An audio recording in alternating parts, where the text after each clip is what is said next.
ও পর্দার আড়ালের আম্মা জানেরা, বোনেরা,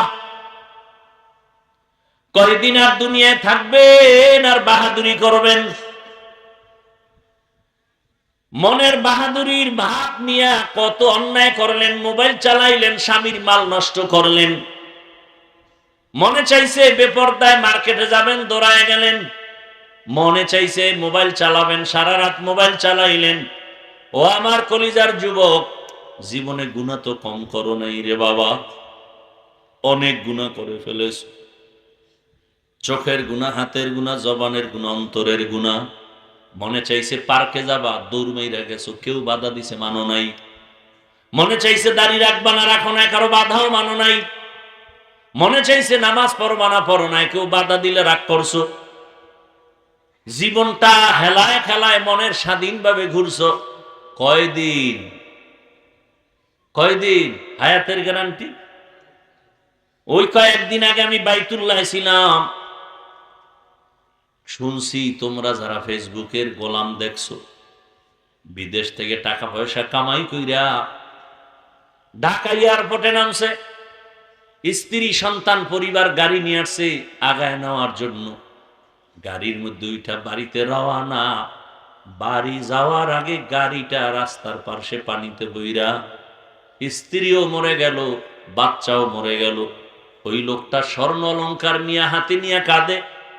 ও মালিক, মানুষ বিয়া কইরা খাইয়া না খাইয়া বউ সন্তান নিয়ে একসাথে থাকে, একটা আনন্দ আমি তো তাও পাই নাই। আজকে স্বর্ণ অলংকার টাকা নিয়ে কামাই রুজি করে আসছি, একটু আনন্দ করে আবার বাহিরে চলে যাব। কিন্তু এমন কপাল আমার, আমার নিজের হাতে বাচ্চাটা মরে গেল চোখের সামনে, আমার চোখের সামনে স্ত্রী মরে গেল। ওই কুমিল্লা জেলার একটা থানার ভেতরে কয়েক বছর আগে চিত্রাং নামের একটা তুফান আসছিল, ডিসেম্বরে সম্ভবত। বিদেশ থেকে 8 বছর চাকরি করে আসছে, দেশে এসে একটা ডুপ্লেক্স বিল্ডিং করছে। আগামী শুক্রবার বিল্ডিং এ ঢুকবে, হুজুরগো দাওয়াত দিছে। হঠাৎ শুক্রবার আসার আগে বিল্ডিং এর পাশে মিস্ত্রিরা কাজ করে, পাশে একটা টিনের ঘর, ছোট একটা ঘর, চৌকির উপরে রাতের বেলা স্ত্রী, বাচ্চা আর স্বামী ঘুমাইছে। চিত্রাং নামের তুফান শুরু হয়ে গেছে। একটা বড় গাছ আইসা ঘরের উপরে বইরে, 3 জনের বুকের মাঝখানে চাপ লাগছে। জায়গায় শেষ। যুবক ছেলে, ও যুবক বাবা, আগামীকাল এই ময়দান আর থাকবে না। হতে পারে তুমি এখন সুন্দরভাবে বসে আছো, কালকে হসপিটালের রোগী।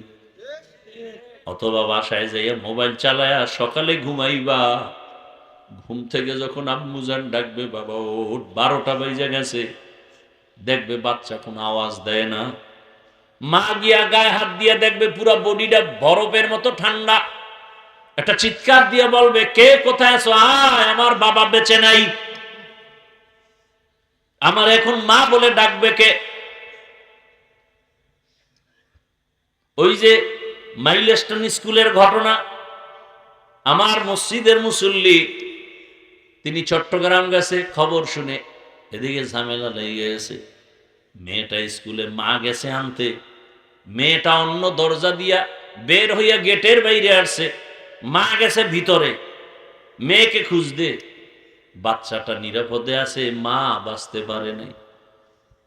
মিডিয়ায় দেখছো বাবা, ওই মেয়েটা বারবার কান্না করছে, আমি আম্মু বলে কারে ডাক দিব?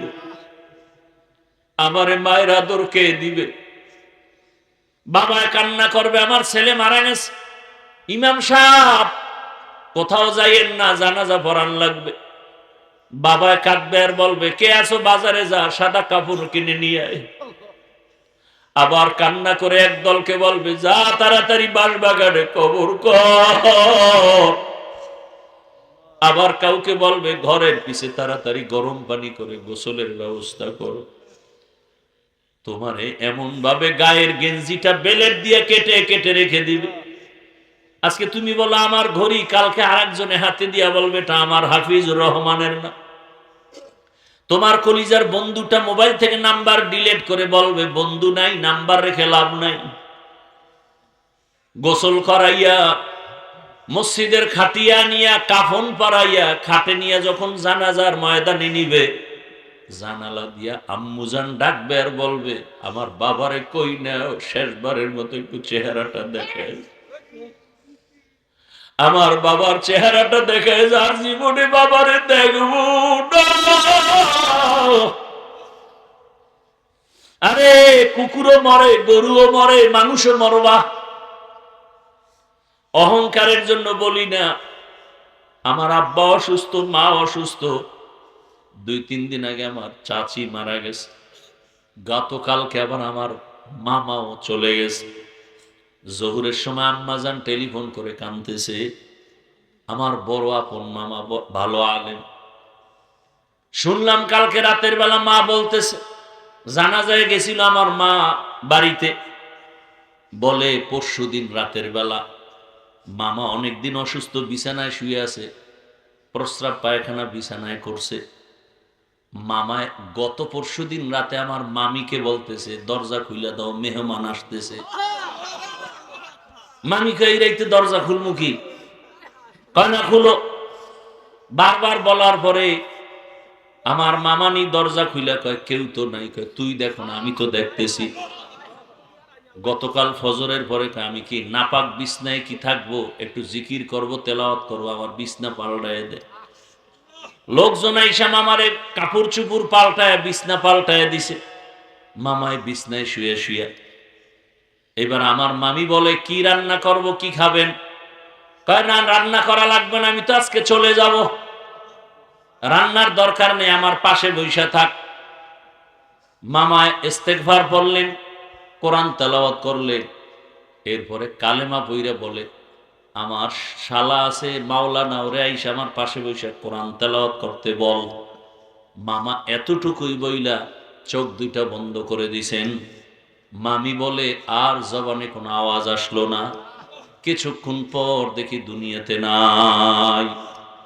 মানুষও মরে, কুকুরও মরে, গরুও মরে, তুমিও মারবা, আমিও মারব।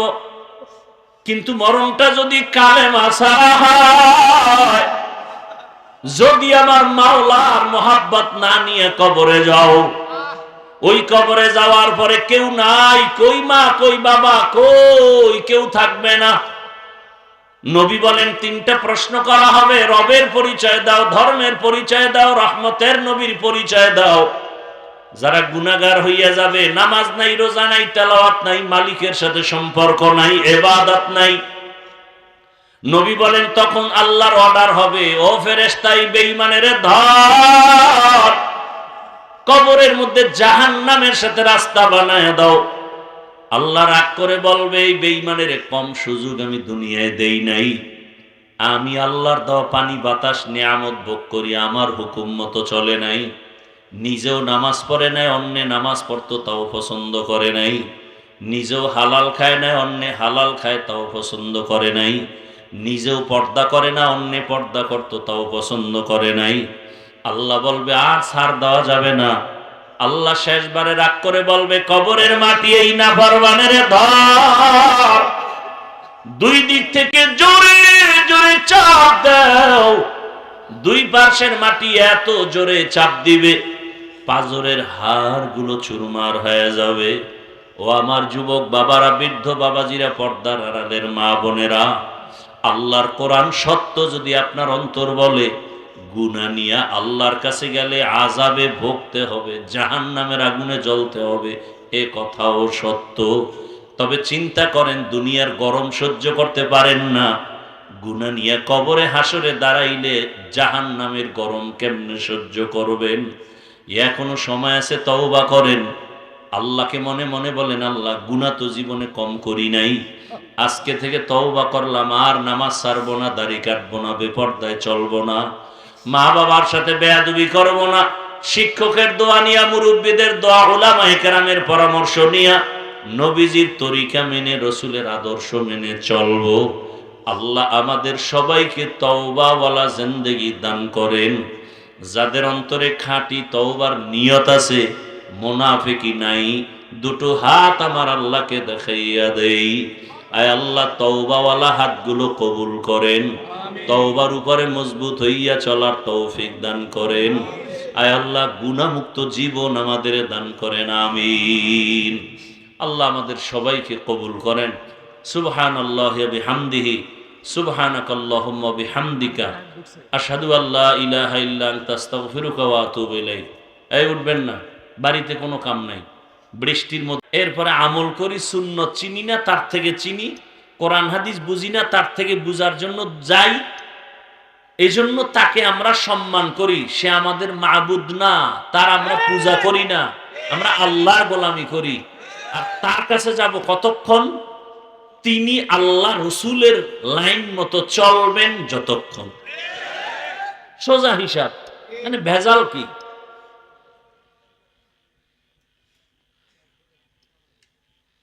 আল্লাহ ইবাদতের জন্য পাঠাইলেন। ইবাদত কি? অনেক মানুষ মনে করে তসবিহ টানো, জিকির করো, মসজিদে যাও, নামাজ পড়ো, এটা ইবাদত না। আপনি দুনিয়াতে আসা থেকে মরণ পর্যন্ত যা করবেন সব ইবাদত। বাজারে যাবেন ইবাদত, ভালো করে বুঝেন। বাজারে যাবেন ইবাদত, হাসি দিবেন ইবাদত, কান্না করেন ইবাদত, ঘুমায় যান ইবাদত। আপনি জীবনে যা করবেন সব ইবাদত। তবে মন গড়া করলে হবে না, সব করতে হবে মদিনাওয়ালার আদর্শে। নবীজির আদর্শ নাই এমন কি দুনিয়াতে কারো মানুষের কাজ আছে যে কাজটা করতে গেলে ওখানে রসুলের কোনো থিওরি নাই? আছে? আঙ্গুলের নখগুলো কেমনে কাটবেন সেখানে নবীর আদর্শ নাই। আপনার নখের দিকে তাকায় দেখেন তো, আপনি নবীর তরিকায় আসেননি। আপনার চুলের দিকে তাকায় দেখেন, এখানে নবীর তরিকা আসেনি। বলেন না কেন? যদি নবীর তরিকায় চুল কাটেন ইবাদত, নবীর আদর্শ মতো পানি পান করেন ইবাদত। নবীর তরিকা কি? এক টানে পানি পান করো বাম হাতে। হ্যাঁ, আপনি তো বাম হাতেই টানেন। ডান হাতে বিড়ি টানে, বাম হাতে চা টানে, ভদ্র। আমাদের কয় অভদ্র। ডান হাতে ভাত তরকারি মেখে মেখে লোকমা দেয়, বাম হাত দিয়ে লবণ নেয়, ভদ্র। কি কেউ বাম হাত দিয়ে লবণ নেন কেন? এটা বাথরুমে ব্যবহার হয়, তো এখান থেকে একটু আলাদা ফ্লেভার আসে, ভদ্র। ওই আমার এক মুরব্বীর থেকে শুনছি একটা উদাহরণ। কিছু ভদ্রলোক হোটেলে খাইতে বসছে, এক পার্শ্বে টেবিল চেয়ারে সফর অবস্থায়, আর এক পার্শ্বে কয়েকজন হুজুর বসছে খাইতে। হুজুরের আগে বৈশা খাওয়া শেষ শেষ এমন সময় প্লেটটা আঙ্গুল দিয়ে চেটে চেটে খায়। ভদ্রলোকরা দেখা চান্দি গরম। হুজুরকে দেখতে পারে না একদল মানুষ, দোষ নাই, এরপরও দেখতে পারে না। আছে না নাই? জীবন ভর একদল মানুষ থাকবে, দোষ নাই, এরপরও ভাল লাগে না। বলে না না না, হুজুর টুজুর এটি পছন্দ করি না। কিছু বোনেরাও আছে হুজুর টুজুর পছন্দ করে না, এরা সমাজের বোঝা। কি বোঝা বলেন তো? আপনারা টাকা সরকারের চাকরি করেন, বেসরকারি চাকরি করেন, বেতন খান, টেবিলের তলে দিয়ে আবার কত কিছু আনেন। আর আমগো আপনারা কি দেন বলেন তো? গালি ছাড়া কি দেন? একজন ইমাম সাহেব 24 ঘন্টা ডিউটি করে, প্রত্যেক দিন বেতন দেন 5,000, 6,000, 7,000। তাও সভাপতি দেয় 100, সেক্রেটারি সভাপতির থেকে আরো ধনী। বেশি দিলে সভাপতির থেকে বেশি বেদবি হবে। 24 ঘন্টা গোলামের মতো কাজ করাইয়া ইমাম সাহেবের বেতন দেয় 5-6,000, তাও বাকি। এর থেকে আর কি জুলুম হতে পারে দুনিয়ায়? আল্লাহ হেদায়েত দান করে। তো ওই ভদ্রলোকরা হোটেলে বইয়ে কয়, দেখছনি কেমন সাড়া সাড়ে, আমাদের দেশের বিলাই তো এমন সাড়ে না। মানে একটা ধাক্কা দিল। হুজুরদের তো ঠকানোর ক্ষমতা কারো নাই, কারণ পৃথিবীর চূড়ান্ত শ্রেষ্ঠ বুদ্ধিজীবী কোরআনওয়ালা, হাদিসওয়ালারা। এরা যে খাইছে, এগো প্লেটের খানা বাইরে টেবিলের নিচে পড়ে রইছে, বুঝেন না? এখন এরা তো আর চাটে না, কিছু খায়, কিছু ফালায়, কিছু প্লেটে থাকে, ভদ্র। হুজুরেরা বয়ে বয়ে খায়, রে আমার দেশের কুত্তায় তো এরম খায় না, ও তো একটু জিব্বা দিয়ে সাইটে মিটে খায়। ইজ্জতের হেফাজতকারী কে? বড় কঠিন কিন্তু। মাদ্রাসায় পড়লি কে? তোর বাপও একটা বোকা। এই মাদ্রাসায় ফিরে কি হবি? ছোট বাচ্চাও কি করবি? কি হবি? চাকরি পাবি, সার্টিফিকেট পাবি, এখানে পরে কি হবে? কিন্তু আল্লাহ ইজ্জতের হেফাজত করবেন, ও জবাব কিন্তু ওর কাছে আছে। অনেকে দেয় না ভদ্র, আবার অনেক চালাক ছাত্র আছে দিয়া দিয়া দিয়ে এই দেয়, সাথে সাথে কয় তোরে মাটি দিমু। মাদ্রাসায় করে কি করবো? তোরে পাড়াইয়া ফাড়াইয়া মাটি দিব, আর কি করবো? তোরে জনমের মতো মাটি দিব, এমন মাটি দিব ফাড়াইয়া তোরে আর কি উঠাইতেই পারবে না, তোর 14 গোষ্ঠী পারবে না। তুই লেখাপড়া করে কি জ্ঞান অর্জন করছো? বল পৃথিবীর মধ্যখান জায়গাটা কই? ছাত্রকে বলা সম্ভব? ফাউল একটা প্রশ্ন করে আটকাই দিল। কিছু বেয়াদ্দব আছে দেখবেন, হুদা ইমাম সাহেবরে প্রশ্ন করবে, হুজুর মুসা নবীর মার নামটা কোন? তো ও আউযুবিল্লাহ বিসমিল্লাহ পারে না। হুজুর কয় আমার তো খেয়াল নাই, কালকে বলবো। এ দৌড় চায়ের দোকানে, এই জন্যই তো মসজিদে যাই না। হুজুরেরা কিচ্ছু পারে না, মানে নামাজ পড়ে লাভ কি? কিছু বেয়াদব আছে না? ছাত্ররা কয় পৃথিবীর মধ্যখান জায়গাটা কই? তো কিছু চালাক ছাত্র আছে, ও কয় স্যার আপনি কি এত টেনশনে আছেন? আপনি যেখানে বসে আছেন এটাই পৃথিবীর মধ্যখান জায়গা। তুই কেমনে কইলি? কেন আমি টুপিওয়ালা, বিশ্বাস হয় না? আপনি যদি এত বড় বিশ্বাসঘাতক হন তাহলে ফিতা দিয়ে মাপ দেন, পারছে আটকাইতে। আবার প্রশ্ন করে কে, এই যে একটা গাছ দেখো, কাহা বলতো এখানে কাক আছে, পাখি আছে, বলে হ্যাঁ। এখানে কত হাজার পাখি বা কয়শো পাখি? এটা সম্ভব? এরপর একটা ফাউল প্রশ্ন করছে, আল্লাহ কয় টুপি দিছো, কোরআন পড়ছো, ইজ্জত আমি হেফাজত করব। ও জবাব দিয়ে এখানে 500 পাখি আছে, 500। তুই কেমনে কইলি? আপনি বিশ্বাস হয় না? যদি আপনি বিশ্বাসঘাতক হন, গণনা করেন, গণনা করে যদি দেখেন 500 থেকে বেশি, বুঝবেন আমেরিকা থেকে বেড়াইতে আইছে। আর যদি দেখেন 500 কম, এখান থেকে ময়মনসিংহে বেড়াইতে গেছে। এলমেরা এজাজ করদান বেহিসাব, খলকেরা দাদান জবাবে বাসাও। ইমামের সাথে কত খারাপ আচরণ করেন, আলেম রে কত গালি দেন, ফেসবুকে বাজে কথা লেখেন। কেউ গালি দেয় না, বরং কলিজা ভরে দোয়া করে, আল্লাহ এলাকায় শান্তি দাও, কবরওয়ালাদের আযাব মাফ করো, ব্যবসায় বরকত দাও, অসুস্থ রোগীরে সুস্থ বানাও। কোন আলেম কোনদিন কারোর জন্য বরদোয়া করে না। ও পর্দার আড়ালের আম্মা জানেরা, বোনেরা, কয়দিন আর দুনিয়ায় থাকবেন আর বাহাদুরি করবেন? মনের বাহাদুরির ভাব নিয়ে কত অন্যায় করলেন, মোবাইল চালাইলেন, স্বামীর মাল নষ্ট করলেন। মনে চাইছে বেপরদায় মার্কেটে যাবেন, দৌড়ায় গেলেন। মনে চাইছে মোবাইল চালাবেন, সারা রাত মোবাইল চালাইলেন। ও আমার কলিজার যুবক, জীবনে গুনাহ তো কম করো নাই রে বাবা, অনেক গুনাহ করে ফেলেছ। চোখের গুনাহ, হাতের গুনাহ, জবানের গুনাহ, অন্তরের গুনাহ। মনে চাইছে পার্কে যাবা, দৌড় মাইরা গেছো, কেউ বাধা দিছে, মানো নাই। মনে চাইছে দাড়ি রাখবা না, রাখো না, কারো বাধাও মানো নাই। মনে চাইছে নামাজ পড়বা না, পড়ো নাই, কেউ বাধা দিলে রাগ করছো। জীবনটা হেলায় খেলায় মনের স্বাধীনভাবে ঘুরছো। কয়দিন কয়দিন হায়াতের গ্যারান্টি? ওই কয়েকদিন আগে আমি বাইতুল্লাহ ছিলাম,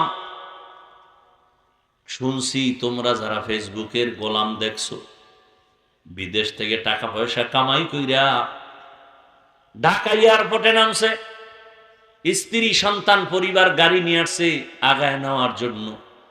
গাড়ির মধ্যে ওইটা বাড়িতে রওয়ানা। বাড়ি যাওয়ার আগে গাড়িটা রাস্তার পাশে পানিতে বইরা, স্ত্রীও মরে গেল, বাচ্চাও মরে গেল। ওই লোকটা স্বর্ণ অলংকার নিয়ে হাতে নিয়ে কাঁদে, ও মালিক, মানুষ বিয়া কইরা খাইয়া না খাইয়া বউ সন্তান নিয়ে একসাথে থাকে, একটা আনন্দ আমি তো তাও পাই নাই। আজকে স্বর্ণ অলংকার টাকা নিয়ে কামাই রুজি করে আসছি, একটু আনন্দ করে আবার বাহিরে চলে যাব, কিন্তু এমন কপাল আমার নিজের হাতে বাচ্চাটা মরে গেল চোখের সামনে, আমার চোখের সামনে স্ত্রী মরে গেল। ওই কুমিল্লা জেলার একটা থানার ভেতরে কয়েক বছর আগে চিত্রাং নামের একটা তুফান আসছিল, ডিসেম্বরে সম্ভবত। বিদেশ থেকে 8 বছর চাকরি করে আসছে, দেশে এসে একটা ডুপ্লেক্স বিল্ডিং করছে, আগামী শুক্রবার বিল্ডিং এ ঢুকবে, হুজুরগো দাওয়াত দিছে। হঠাৎ শুক্রবার আসার আগে বিল্ডিং এর পাশে মিস্ত্রিরা কাজ করে, পাশে একটা টিনের ঘর, ছোট একটা ঘর, চৌকির উপরে রাতের বেলা স্ত্রী, বাচ্চা আর স্বামী ঘুমাইছে। চিত্রাং নামের তুফান শুরু হয়ে গেছে, একটা বড় গাছ আইসা ঘরের উপরে বইরে 3 জনের বুকের মাঝখানে চাপ লাগছে। জায়গায় শেষ। যুবক ছেলে, ও যুবক বাবা, আগামীকাল এই ময়দান আর থাকবে না, হতে পারে তুমি এখন সুন্দরভাবে বসে আছো, কালকে হসপিটালের রোগী, অথবা বাসায় যাইয়া মোবাইল চালায়া সকালে ঘুমাইবা। ঘুম থেকে যখন আম্মুজান ডাকবে, বাবা ওঠ, 12টা বেজে গেছে, দেখবে বাচ্চা কোনো আওয়াজ দেয় না। মা গিয়া গায়ে হাত দিয়ে দেখবে পুরো বডিটা বরফের মতো ঠান্ডা। একটা চিৎকার দিয়ে বলবে, কে কোথায় আছো? আয়, আমার বাবা বেঁচে নাই, আমার এখন মা বলে ডাকবে কে? ওই যে মাইলস্টোন স্কুলের ঘটনা, আমার মসজিদের মুসল্লি, তিনি চট্টগ্রাম গেছে, খবর শুনে এদিকে ঝামেলা লেগে গেছে। মেয়েটা স্কুলে, মা গেছে আনতে, মেয়েটা অন্য দরজা দিয়া বের হইয়া গেটের বাইরে আসছে, মা গেছে ভিতরে মেয়েকে খুঁজতে। বাচ্চাটা নিরাপদে আছে, মা বাঁচতে পারে নাই। মিডিয়ায় দেখছো বাবা, ওই মেয়েটা বারবার কান্না করছে, আমি আম্মু বলে কারে ডাক দিব, আমারে মায়ের আদর কে দিবে? বাবায় কান্না করবে, আমার ছেলে মারা গেছে, ইমাম সাহেব কোথাও যাইয়েন না, জানাজা পড়ান লাগবে। বাবায় কাঁদবে আর বলবে, কে আছো? বাজারে যা, সাদা কাপড় কিনে নিয়ে আয়। আবার কান্না করে এক দলকে বলবে, যা তাড়াতাড়ি বাঁশবাগানে কবর কর। আবার কাউকে বলবে, ঘরের পিছে তাড়াতাড়ি গরম পানি করে গোসলের ব্যবস্থা করো। তোমারে এমন ভাবে গায়ের গেঞ্জিটা বেলেট দিয়ে কেটে কেটে রেখে দিবে। আজকে তুমি বলো আমার ঘড়ি, কালকে আরেকজনে হাতে দিয়া বলবে এটা আমার হাফিজুর রহমানের না। তোমার কলিজার বন্ধুটা মোবাইল থেকে নাম্বার ডিলিট করে বলবে বন্ধু নাই, নাম্বার রেখে লাভ নাই। গোসল করাইয়া মসজিদের খাটিয়া নিয়া কাফন পরাইয়া খাটে নিয়ে যখন জানাজার ময়দানে নিবে, জানালা দিয়া আম্মুজান ডাকবে আর বলবে, আমার বাবারে কই নাও, শেষবারের মতো একটু চেহারাটা দেখে। আমার বাবার চেহারাটা দেখে, যার জীবনে বাবারে দেখবো না। আরে কুকুরও মরে, গরুও মরে, মানুষও মরবা। অহংকারের জন্য বলি না। আমার আব্বা অসুস্থ, মা অসুস্থ, 2-3 দিন আগে আমার চাচি মারা গেছে, গতকালকে আবার আমার মামাও চলে গেছে। জোহরের সময় আম্মাজান টেলিফোন করে কাঁদতেছে, আমার বড় আপন মামা, ভালো আলেম। শুনলাম কালকে রাতের বেলা মা বলতেছে, জানাজায় গেছিল আমার মা বাড়িতে, বলে পরশুদিন রাতের বেলা মামা অনেকদিন অসুস্থ, বিছানায় শুয়ে আছে, প্রস্রাব পায়খানা বিছানায় করছে। মামায় গত পরশুদিন রাতে আমার মামিকে বলতেছে, দরজা খুলে দাও, মেহমান আসতেছে। মামিকে এই রাইতে দরজা খুলমু কি? কয় না খুলো। বারবার বলার পরে আমার মামানি দরজা খুলে কয়, কেউ তো নাই। কয়, তুই দেখো না, আমি তো দেখতেছি। গতকাল ফজরের পরে আমি কি নাপাক বিছনায় কি থাকবো? একটু জিকির করব, তেলাওয়াত করবো, আমার বিছনা পাল্টায় দে। লোকজন আইসা মামারে কাপড় চুপুর পাল্টায় বিছনা পাল্টায় দিছে। মামায় বিছনায় শুয়ে শুয়ে। এবার আমার মামি বলে, কি রান্না করব, কি খাবেন? কয়, না রান্না করা লাগবে না, আমি তো আজকে চলে যাব, রান্নার দরকার নেই, আমার পাশে বসে থাক। মামায় ইস্তেগফার পড়লেন, কোরআন তেলাওয়াত করলেন, এরপরে কালেমা পইরা বলে, আমার শালা আছে মাওলানা, ওরে আইসা আমার পাশে বসে কোরআন তেলাওয়াত করতে বল। মামা এতটুকুই বইলা চোখ দুইটা বন্ধ করে দিছেন। মামি বলে, আর জবানে কোনো আওয়াজ আসলো না। কিছুক্ষণ পর দেখি দুনিয়াতে নাই। মানুষও মরে, কুকুরও মরে, গরুও মরে, তুমিও মরবা, আমিও মরব। কিন্তু মরণটা যদি কালেমা ছাড়া হয়, যদি আমার মাওলার মোহাব্বত না নিয়ে কবরে যাও, ওই কবরে যাওয়ার পরে কেউ নাই, কই মা, কই বাবা, কই কেউ থাকবে না। নবী বলেন, তিনটা প্রশ্ন করা হবে, রবের পরিচয় দাও, ধর্মের পরিচয় দাও, রহমতের নবীর পরিচয় দাও। যারা গুনাহগার হইয়া যাবে, নামাজ নাই, রোজা নাই, তেলাওয়াত নাই, মালিকের সাথে সম্পর্ক নাই, ইবাদত নাই, নবী বলেন তখন আল্লাহর অর্ডার হবে, ও ফেরেশতা, এই বেঈমানের ধর, কবরের মধ্যে জাহান্নামের সাথে রাস্তা বানায় দাও। আল্লাহ রাগ করে বলবে, এই বেঈমানের কম সুযোগ আমি দুনিয়ায় দেই নাই। আমি আল্লাহর দেওয়া পানি বাতাস নিয়ামত ভোগ করি, আমার হুকুম মতো চলে নাই। নিজেও নামাজ পড়ে নাই, অন্যে নামাজ পড়তো তাও পছন্দ করে নাই। নিজেও হালাল খায় নাই, অন্যে হালাল খায় তাও পছন্দ করে নাই। নিজেও পর্দা করে না, অন্যে পর্দা করতো তাও পছন্দ করে নাই। আল্লাহ বলবে, আর ছাড় দেওয়া যাবে না। আল্লাহ শেষবারে রাগ করে বলবে, কবরের মাটি এই নাফরমানের ধর, দুই দিক থেকে জোরে জোরে চাপ দাও। দুই পাশের মাটি এত জোরে চাপ দিবে, পাজরের হাড়গুলো চুরমার হয়ে যাবে।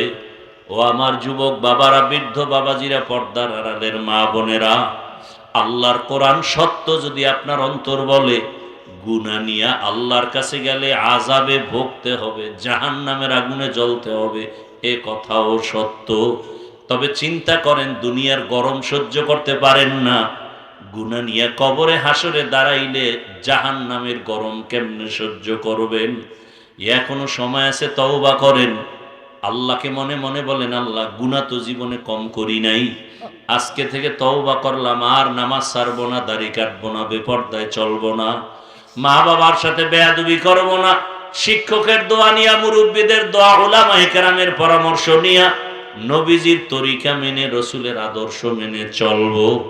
আল্লাহ আমাদের সবাইকে তওবাওয়ালা জিন্দেগি দান করেন।